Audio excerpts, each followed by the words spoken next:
이 예배 함께 하신 우리 사랑하는 믿음의 권속들 위해 하나님의 크신 은총 함께 하시길 주님의 이름으로 간절히 축원드리겠습니다.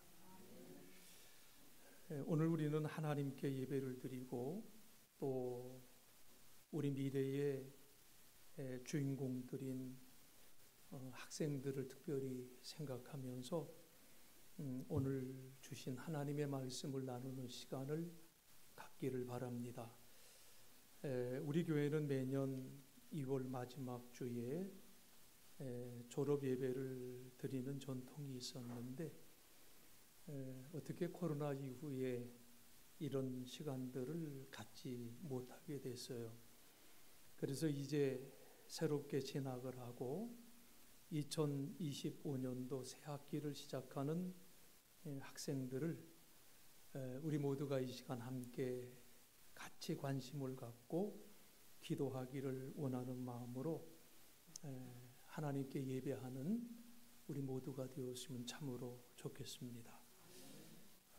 새로운 세계를 준비하는 학생들을 생각하면서 말씀을 준비하는데 사실 저는 학생들보다는 사실 그들을 낳고 키우고 또 애쓰셨던 그 부모님들 노고가 얼마나 컸을까 이런 생각이 먼저 많이 생각이 됐어요.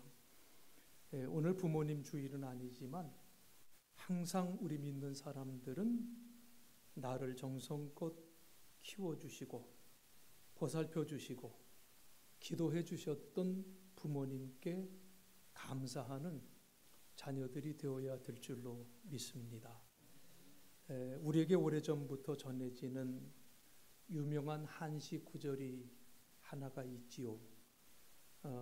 수욕 정이 풍부지 자욕 양이 친부되라고 하는 말인데 풀이하면 나무는 고요하고자 하나 바람이 그치지 않고 자식은 봉양하고자 하나 부모는 기다려주지 않는다. 그 뜻인데 기원전 2세기경 전한시대의 학자였던 한영이라는 사람이 한시외전이라는 시경 해설서를 썼는데 그 책에 나오는 한 구절이지요. 가끔 볼 때마다 좀 마음이 이렇게 좀 메이는 그런 구절이에요. 또한 조선 중기 선조 시대 때 성강 정철이 쓴 훈민가 중에 부모를 섬기는 도리를 말하고 있는데 이렇게 쓰여 있지요. 어버이 살아신제 섬길일란 다하여라. 디나간 후면 애달다 오이하리. 평생에 고쳐 못할 일이 이뿐인가 하노라. 부모에게 자식의 도리를 잘하지 못한 사람들의 마음을 아프게 하는 그러한 시인 것 같아요. 오늘 새 학기를 시작하며 새로운 삶을 계획하는 우리 학생들뿐만 아니라 오늘 우리 모두의 마음속에 항상 부모님을 향한 그 감사의 마음 잊어서는 안 될 줄 믿습니다. 성경에도 보면 부모님에 대한 말씀이 많이 나와 있지요. 그 중에 10계명의 5번째 계명이 내 부모를 공경하라. 그리하면 너희 하나님 여호와가 내게 준 땅에서 내 생명이 길리라 라고 하는 약속의 말씀을 주셨어요. 또 예배소서 6장 2절로 3절의 말씀에 보면 내 아버지와 어머니를 공경하라. 이것은 약속 있는 첫 계명이니 이로써 내가 잘 되고 땅에서 장수하리라 라는 말씀이에요. 오늘 새 학기를 시작하는 학생들 무엇보다도 먼저 부모님에 대한 생각 많이 가지시고 또 부모님에 대한 감사의 마음을 더욱 가지시기를 주님의 이름으로 부탁을 드립니다. 부모님의 소원은 한 가지죠. 부모된 입장에서 자식을 생각할 때 갖는 마음은 여러분 무엇입니까? 모두가 통일되게 하는 말이 이거예요. 우리 자식 잘 됐으면 좋겠습니다. 그죠? 항상 기도의 제목도 우리 자식 잘 되는 거예요. 건강하게, 탈 없이, 공부 잘하고, 사회생활 잘할 수 있게 해주세요. 이게 사실 오늘 모든 부모님들의 공통된 기도 제목이지요. 그런데 오늘 우리는 이러한 부모님의 소박한 소원을 한 차원 더 높였으면 참으로 좋겠습니다. 잘 사는 것이 참으로 중요해요. 그런데 어떻게 사는 것이 정말 잘 사는 것인가? 이 부분을 진지하게 생각하면서 하나님의 자식을 위해서 기도해 줘야 된다는 거예요. 예전의 사람들은 잘 되는 것을 두고 입신양명했다고 이렇게 말씀을 했어요. 입신양명이라는 말, 공자가 그의 제자 증자에게 가르쳐준 내용을 후대에 편찬한 효경이라는 책에 나오는 그러한 말인데, 스스로 올바른 인격과 능력을 갖추어 자신의 이름을 널리 알려 명예를 얻는다. 이게 입신양명이에요. 우리는 이런 고전에 나오는 말들을 가볍게 생각하지 말고 마음에 새길 수 있어야 되겠고요. 더 나아가서 그렇다면 우리가 그리스도인으로서 그리스도인 안에서 입신양명을 한다고 하는 것은 과연 어떤 의미를 가지고 있을까? 이런 부분도 사실은 깊이 생각해 봐야 될 줄로 믿습니다. 그리스도인으로서의 입신양명의 길을 오늘 우리가 함께 읽은 잠언의 말씀 속에 나와 있어요. 잠언은 영어로 프라버스라고 이렇게 얘기를 해요. 흔히 말하는 속담, 격언 혹은 금언이라고 하는 뜻의 단어죠. 이 성경의 잠언 속에는 일상생활 속에서 얻는 지혜로운 말들도 있지만 대부분 하나님을 믿는 신앙생활에 교훈이 되는 말씀으로 가득 차 있는 말씀이 잠언서예요. 자, 오늘 말씀은 어떻게 시작이 됩니까? 네, 아들아, 이렇게 부르면서 마치 자기 아들에게 들려주는 교훈의 형식으로 오늘 말씀이 시작이 됩니다. 우리가 잘 아는 대로 잠언을 쓴 솔로몬은요, 아주 지혜가 뛰어난 사람이었었어요. 인근 각처에서 심지어는 다른 나라에서까지 솔로몬의 지혜를 배우려고, 솔로몬의 지혜를 들으려고 많은 이들이 찾아왔다고 성경은 기록하고 있습니다. 대표적으로 보면 열왕기상 4장 29절로 34절에 이렇게 나와 있어요. 하나님이 솔로몬에게 지혜와 총명을 심히 많이 주시고 또 넓은 마음을 주시되 바다의 모래같이 하시니 솔로몬의 지혜가 동쪽 모든 사람의 지혜와 애굽의 모든 지혜보다 뛰어난지라. 그는 모든 사람보다 지혜로워서 예스라 사람 에단과 마홀의 아들 헤만과 갈골과 다르다보다 나음으로 그의 이름이 사방 모든 나라에 들렸더라.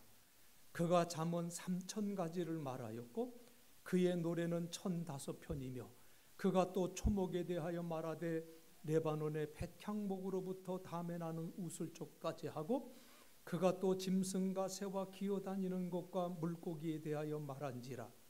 사람들이 솔로몬의 지혜를 들으려 왔으니 이는 그의 지혜와 소문을 들은 천하 모든 왕들이 보낸 자들이더라. 이렇게 기록이 되어 있어요.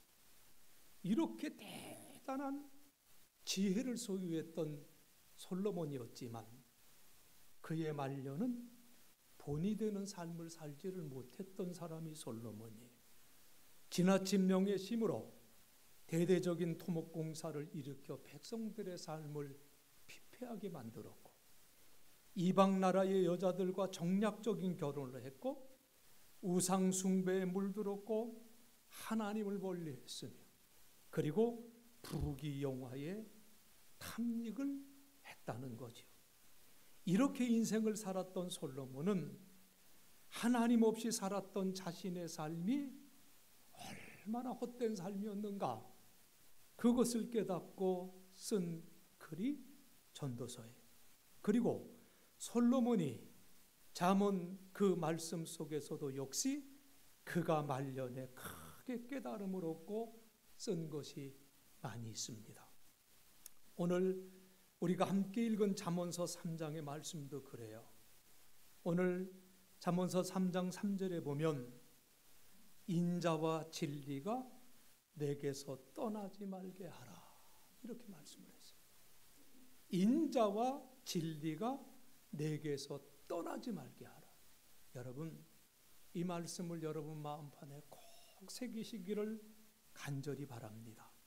지금 솔로몬은 자신의 살아왔던 모든 삶의 경험을 비추어 보면서 내 아들아 하면서 다음 세대에게 딱 두 가지를 부탁을 하고 있어요. 이것은 꼭 너희들이 기억하고 마음에 새기며 살아가야 된다라고 두 가지, 인자와 진리가 내게서 떠나지 말게 하라는 말씀이에요. 먼저 우리가 생각해야 될 것은 진리입니다. NIV 성경에 보면 성실함이라는 뜻의 faithfulness라고 이렇게 기록이 되어져 있어요.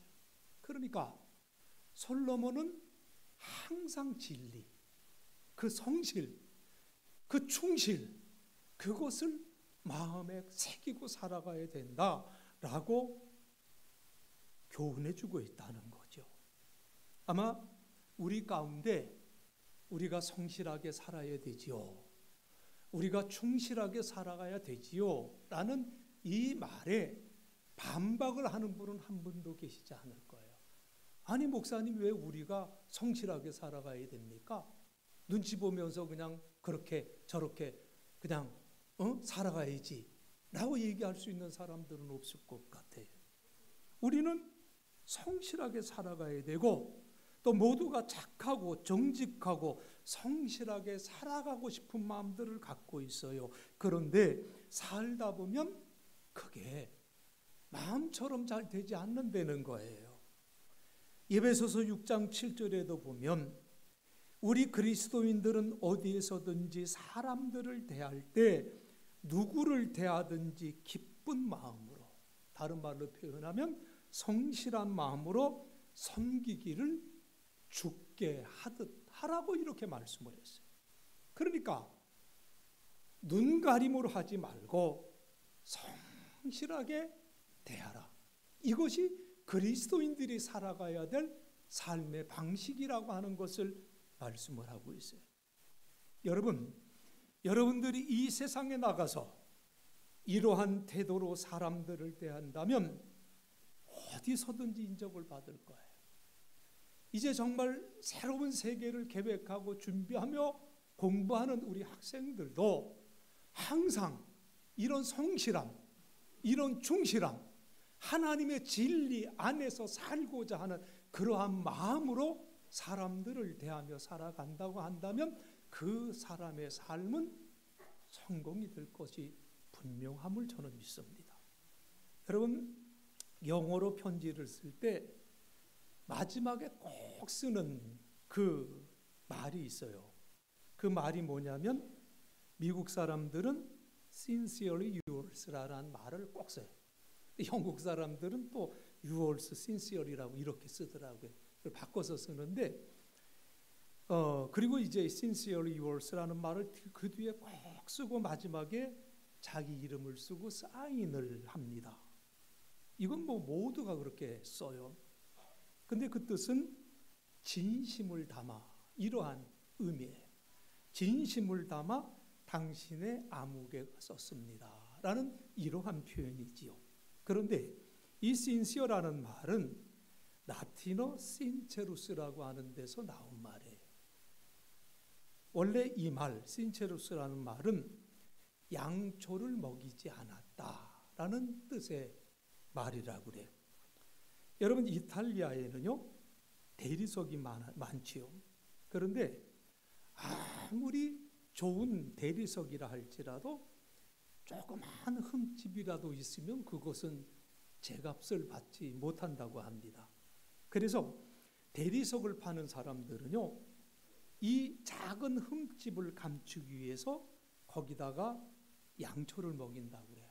그러면 흠이 없는 좋은 대리석이죠. 1등급 대리석처럼 보인다는 거예요. 이렇게 속여서 팔았다고 합니다.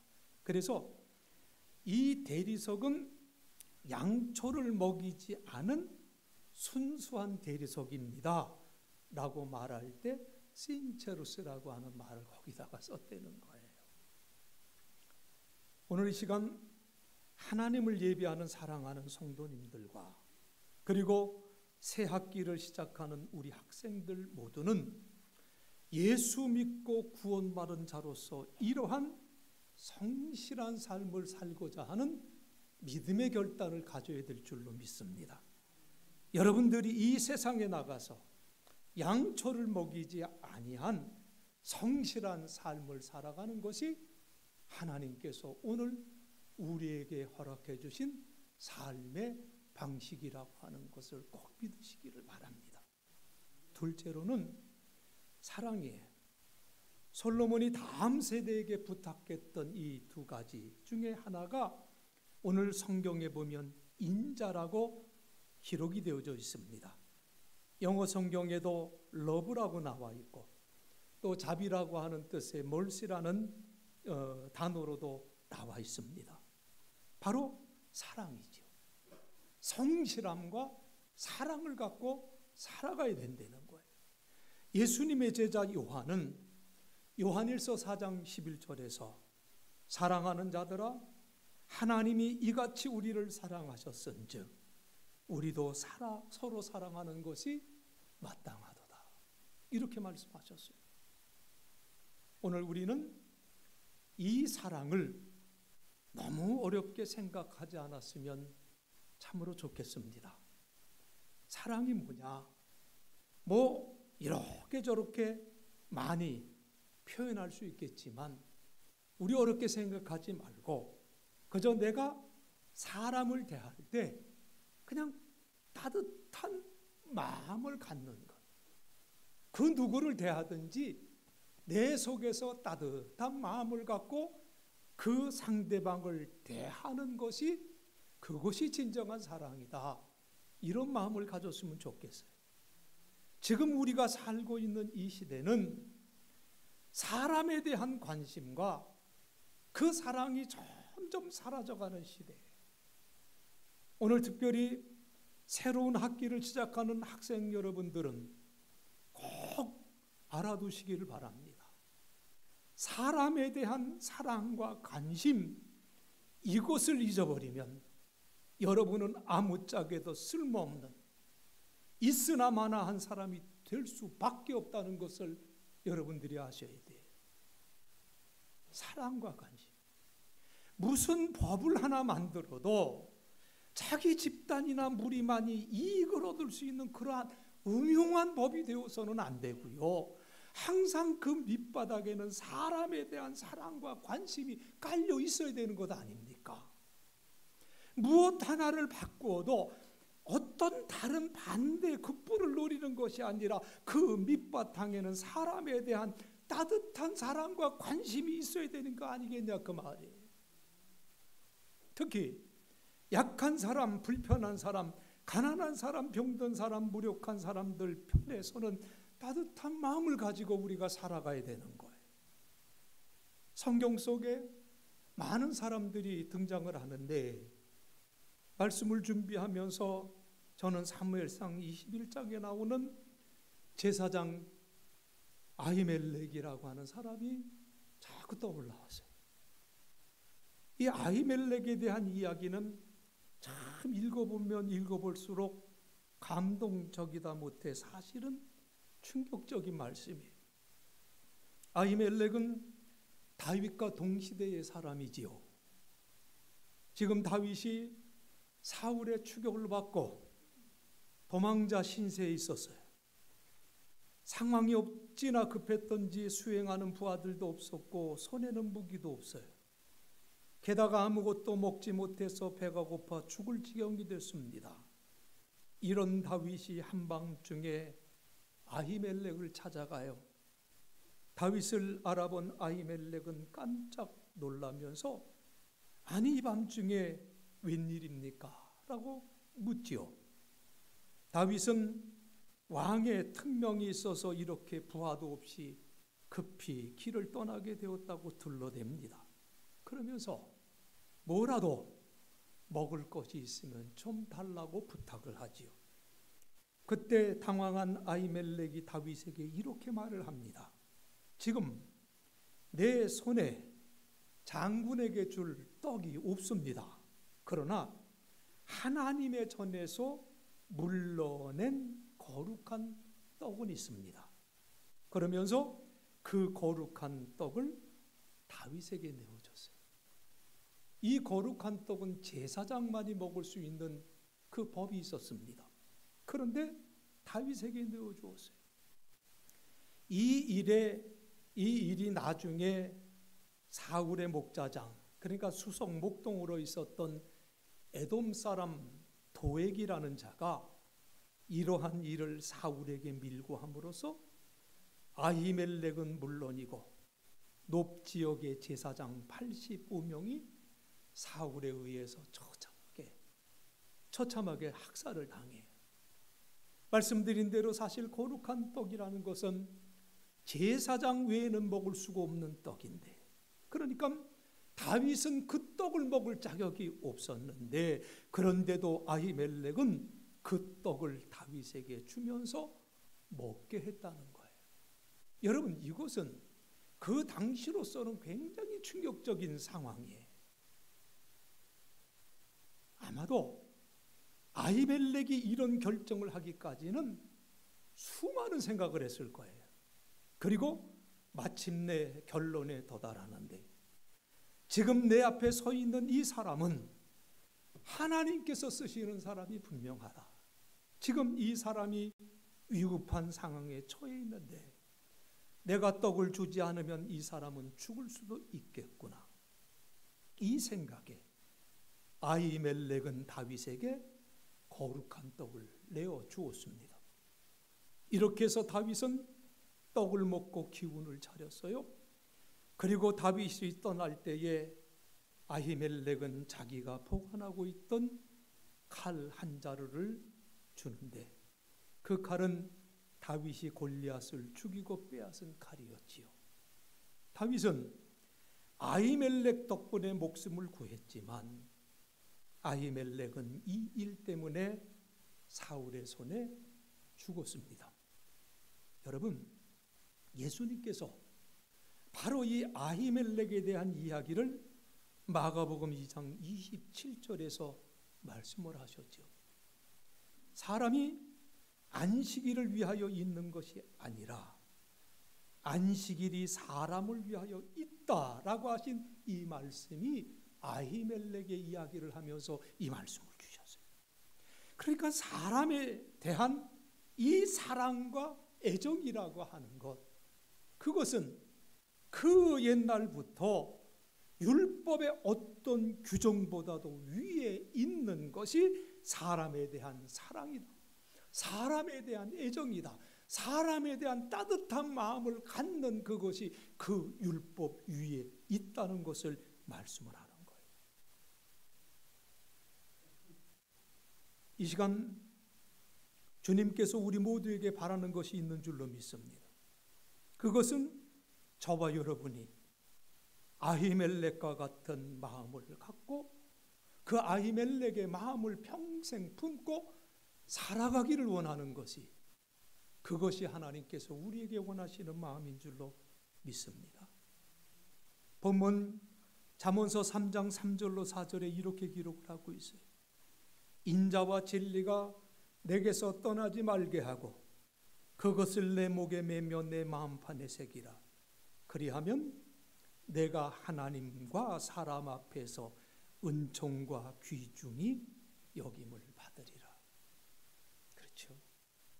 NLT 성경의 말씀을 보면 이렇게 기록을 하고 있었습니다. 충실함과 친절이 당신을 떠나지 않도록 하십시오. 그것들을 목에 묶고 상기시켜 주시고 마음 깊은 곳에 적으십시오. 그러면 하나님과 사람 모두에게 호의를 얻게 되고 좋은 평판을 얻게 될 것입니다. 저는 이 말씀, 바로 이 잠언서 3장 3절로 4절의 이 말씀이 이게 크리스찬의 입신양명이구나, 이런 생각을 가져요. 성경에도 입신양명에 대한 말씀을 주고 계시는구나. 단순히 출세해서 부귀영화를 누리는 입신양명이 아니라 인자와 성실, 정말 그 진리와 사랑을 가지고 살아감으로써 하나님께서 그의 이름을 높여주시는 입신양명, 참으로 이러한 귀한 은혜가 사랑하는 믿음의 권속들 위해 함께 하시길 주님의 이름으로 축원합니다. 어번 러처라고 하는 분이 이런 어록을 남겼는데요. 처참하게 실패를 경험한 사람은 무엇보다 먼저 하나님의 성공에 대한 공식을 알아야 할 필요가 있다, 이렇게 말씀을 했어요.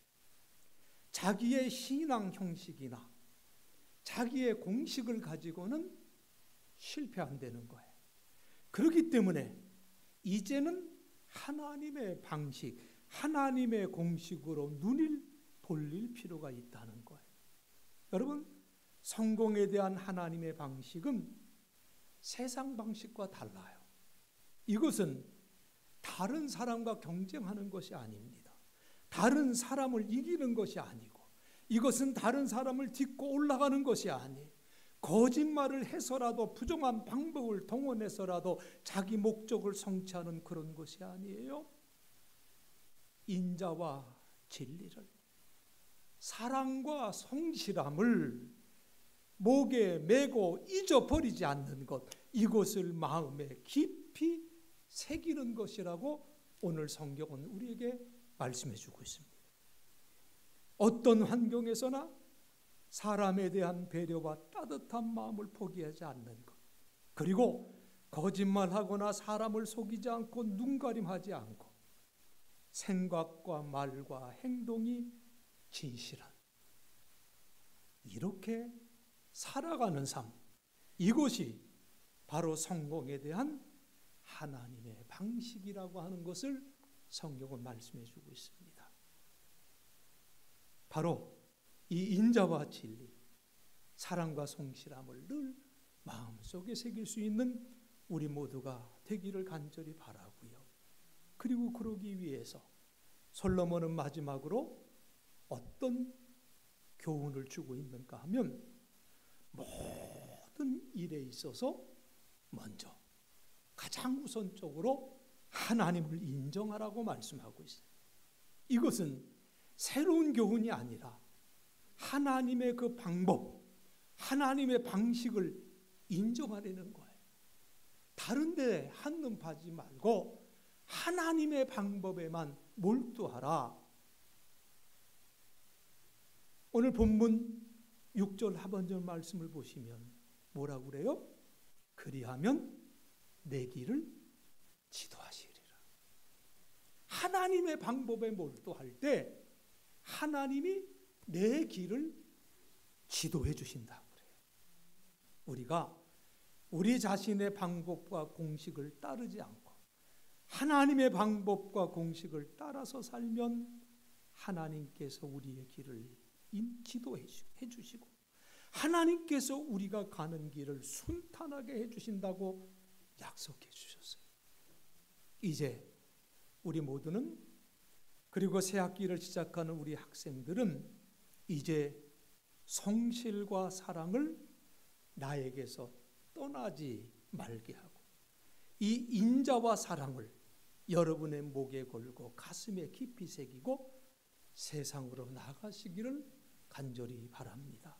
그래서 여러분 때문에 여러분이 발을 디디고 있는 그 세계가 더 밝아지고 더 아름다워지는 그러한 은혜가 함께 하시기를 바랍니다. 마지막으로 여러분에게 베드로전서 3장 14절 말씀을 읽어드립니다.